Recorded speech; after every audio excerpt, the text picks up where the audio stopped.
Je suis avec Marie et Gilles de Électron Solaire, une coopérative, et ils vont nous dire voilà exactement ce que fait Électron Solaire. Bonjour Marie, bonjour Gilles. Alors Gilles, depuis quand ça existe, Électron Solaire, et d'où est venue cette idée ? Bonjour, nous sommes donc membres d'une coopérative citoyenne qui s'est donné comme objectif l'installation de panneaux photovoltaïques pour produire de l'électricité que nous vendons à Enedis ex-EDF. C'est la première année que nous produisons, c'est le fruit d'un long parcours, d'un mouvement qui a pris racine en fait en 2015.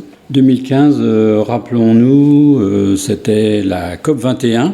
On en parle actuellement en écho à la COP26 à Glasgow. Cette COP21, c'était un événement en France, puisque c'était en France, à Paris, au Bourget exactement.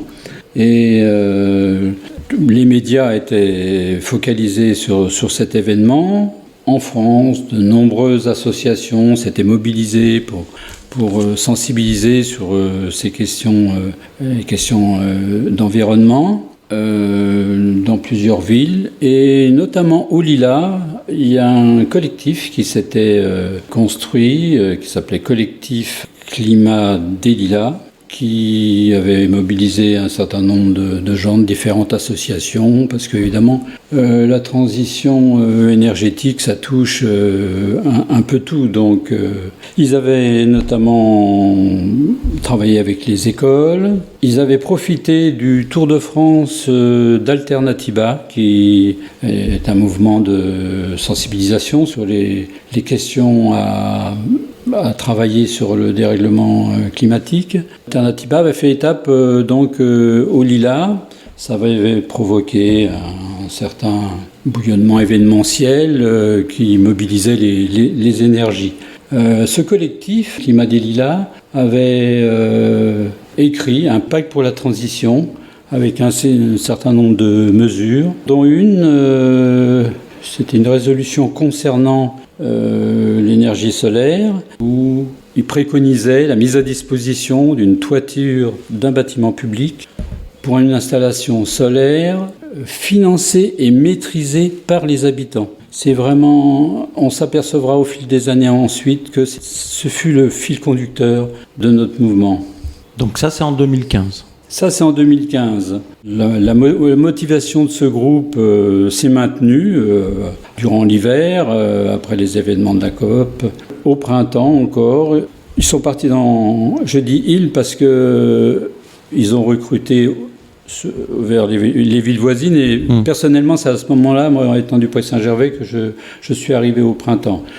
On était à la recherche d'informations, s'inspirer des initiatives qui avaient déjà lieu en province. Il y a comme des coopératives, c'est pas nous qui les avons inventées. On s'appuie sur le parrainage d'Énergie Partagée. Énergie Partagée, c'est une association compétente sur ces questions-là qui encadre tous les projets citoyens. Et on s'est dit, il faut absolument déjà démarrer avec une association, ce qu'on appellera après une association de préconisation, parce que pour démarrer, il fallait passer par une association, qui sera créée en juin 2016. Ensuite, on s'est tout de suite mis au boulot. Parallèlement, il y avait un groupe qui faisait de la recherche de toits. C'est-à-dire de la recherche de toits, d'aller chercher des toits disponibles pour installer Voilà, il y a déjà un critère au premier regard. Un toit, il y a 3 critères en fait. C'est la pente du toit, quel pourcentage de pente, si c'est un toit terrasse. L'orientation, évidemment. Il faut que ça soit sud-sud-ouest, voire un peu sud-est. Mais pour avoir un maximum de soleil. Voilà.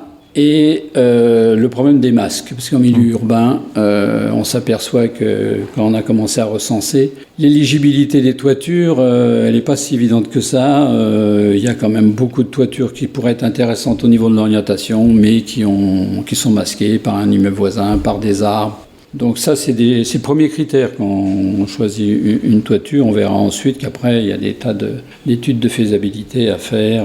Donc, juste après ce montage de cette association, on a cherché à savoir quel est le statut on pourrait donner à la future société d'exploitation, parce qu'évidemment, c'est pas une association qui pouvait faire ça. Il fallait créer une société d'exploitation.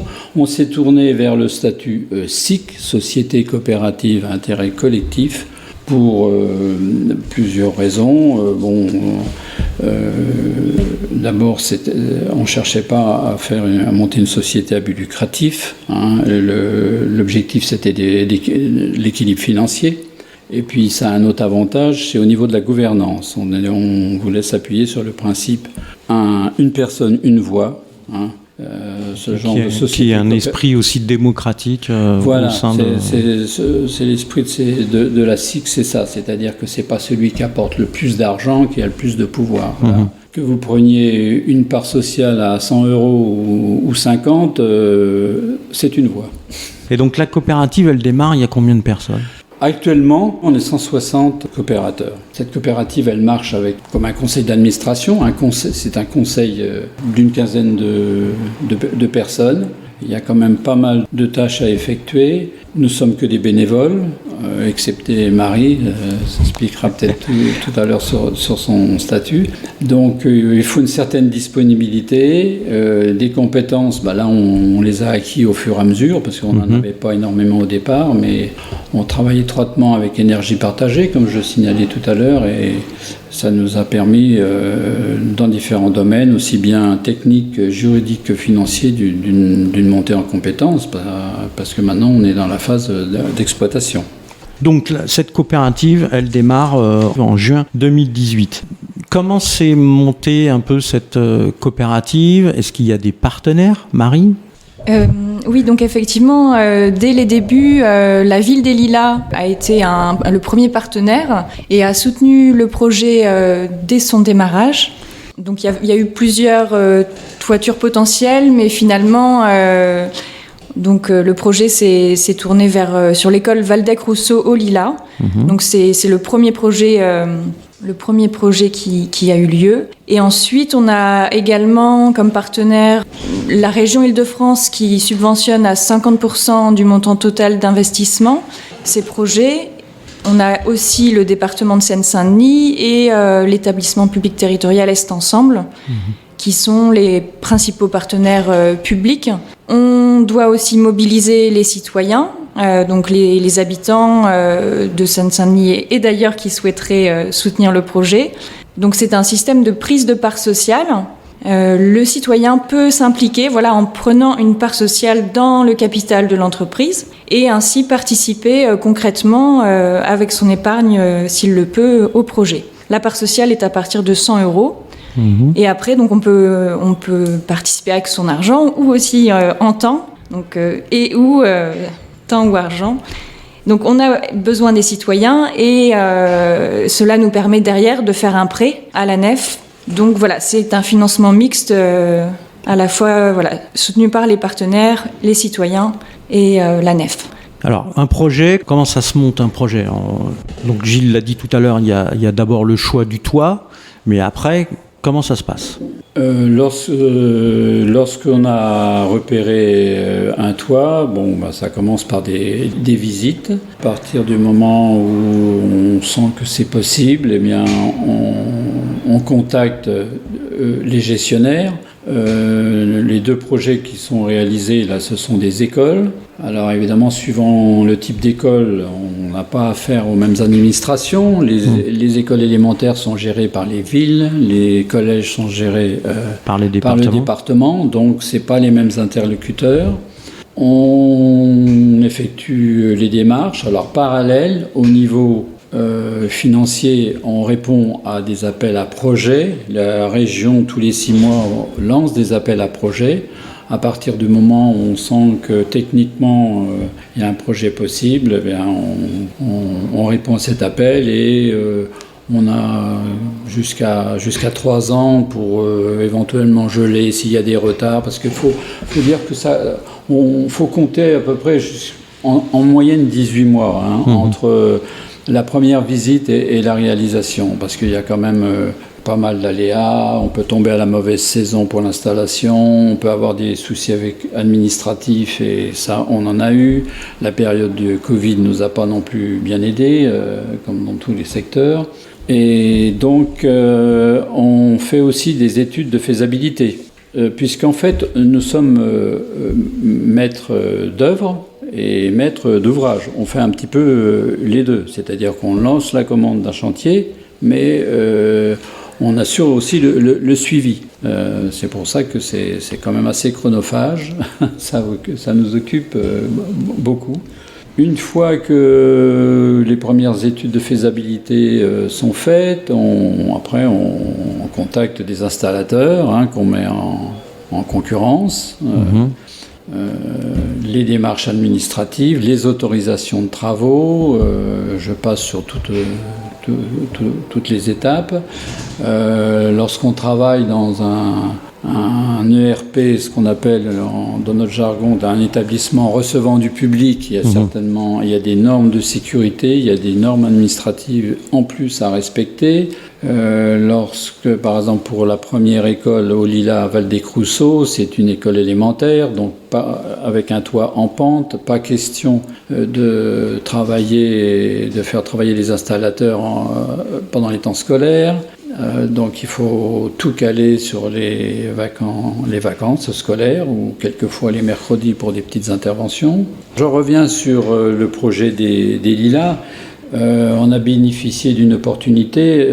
La ville refaisait la toiture de cette école et donc on a mutualisé les frais d'échafaudage. Et pour notre premier projet, ça nous a quand même beaucoup aidé. Le projet qui suivra est situé à Bondy, qui est installé depuis juin 2021. C'est un collège et on a pu travailler différemment puisque c'est un toit-terrasse. Et il a suffi d'apporter de gruter tout le matériel et après les installateurs pouvaient travailler comme à leur convenance.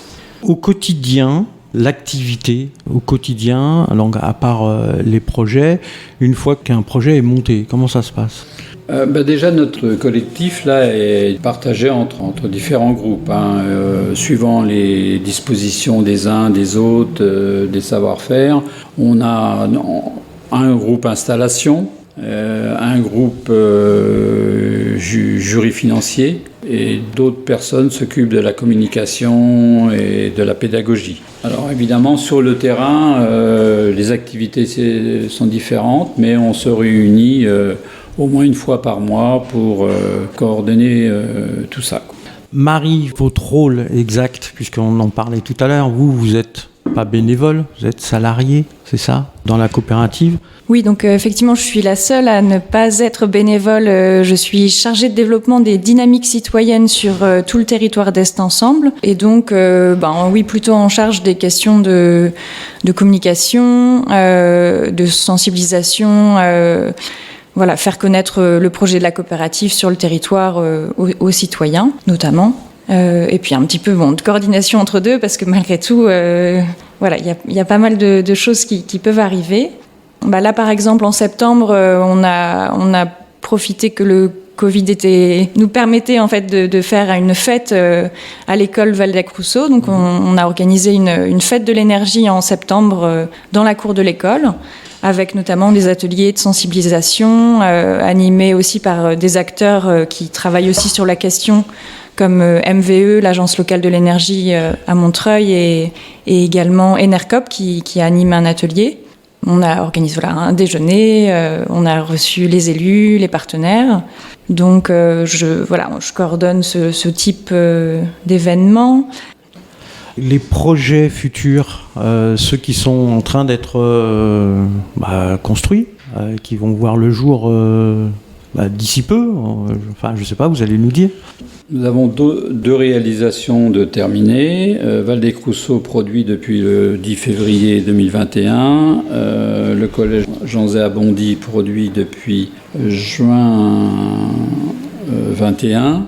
Techniquement, ça va peut-être intéresser certains auditeurs, mais ces installations, elles sont monitorées, ce qu'on appelle. C'est-à-dire que, évidemment, on ne monte pas sur le toit pour aller vérifier si ça marche et tout. On est adhérent d'une société, Epis, qui gère tout ça à distance et on peut suivre sur nos ordinateurs. Par exemple, aujourd'hui, on a produit 150 kWh à 13 heures, par exemple. D'accord. On a plusieurs pistes, on va parler comme ça, sur plusieurs villes. On va changer un peu des écoles. On a un EPHLM à Montreuil. On avait un établissement scolaire aussi à Romainville, mais il y a des soucis d'étanchéité sur une terrasse. On a un projet à Pantin. Là, on est dans une phase un petit peu intermédiaire parce que je disais tout à l'heure qu'on produisait de l'électricité que l'on vend à Enedis, mais il y a eu un décret qui est tombé en septembre comme quoi on n'avait plus le droit de cumuler les aides avec le tarif réglementé. Donc on discute avec Énergie Partagée, avec d'autres coopératives qui sont dans le même cas, parce qu'entre-temps, une dizaine de coopératives se sont montées quand même dans la région parisienne. Il y en a donc importante aussi à Paris, et on est en contact tous ensemble pour essayer de trouver des solutions. Bon, on est dans un domaine novateur, on sait très bien qu'il y aura des aléas de temps en temps. Il y en a déjà eu en 2017, il y avait déjà eu un changement de tarif. Là, c'est un problème d'un autre ordre, mais les projets ne manqueront pas. Après, il faut quand même avoir des fonds de trésorerie pour pouvoir assumer, d'où l'importance que beaucoup de gens nous rejoignent, parce qu'évidemment, plus on a de coopérateurs, plus c'est facile de négocier avec les banques, plus les villes sont enclins à nous faire confiance. Voilà, Donc, comme vous le disiez tout à l'heure, vous avez des fonds publics, donc de quel organisme ? Oui, comme on a dit tout à l'heure, effectivement, une subvention de la région en général à 50% sur le projet. Également des aides parfois financières, parfois matérielles du département de Seine-Saint-Denis, de l'établissement public territorial Est Ensemble et de la ville des Lilas quand ça a été le cas sur le projet au Lilas. Pour Bondy, c'est directement avec le département avec qui on est en relation. Puis après, effectivement, donc l'épargne citoyenne, donc là, ça constitue les fonds propres de la coopérative et le prêt bancaire. Ça fait des montages assez complexes, on va dire. Oui, le montage est assez complexe. Il y a un petit peu de chiffre d'affaires qui se réalise quand on vend l'électricité, mais il y a quand même des charges fixes à l'année. Donc c'est vrai que c'est un modèle sur 20-30 ans qui s'équilibre au final, mais oui, puis pas mal d'études. Puis voilà, c'est un modèle qui démarre, donc voilà, c'est nouveau et ça évolue en permanence, comme Gilles vient de le dire. Donc l'avenir, vous le voyez comment ? Là, c'est vrai qu'en ce moment, avec le nouvel arrêté, on est un tout petit peu, en suspens. Les négociations sont toujours en cours, en fait, avec l'État. Énergie Partagée s'occupe de cela.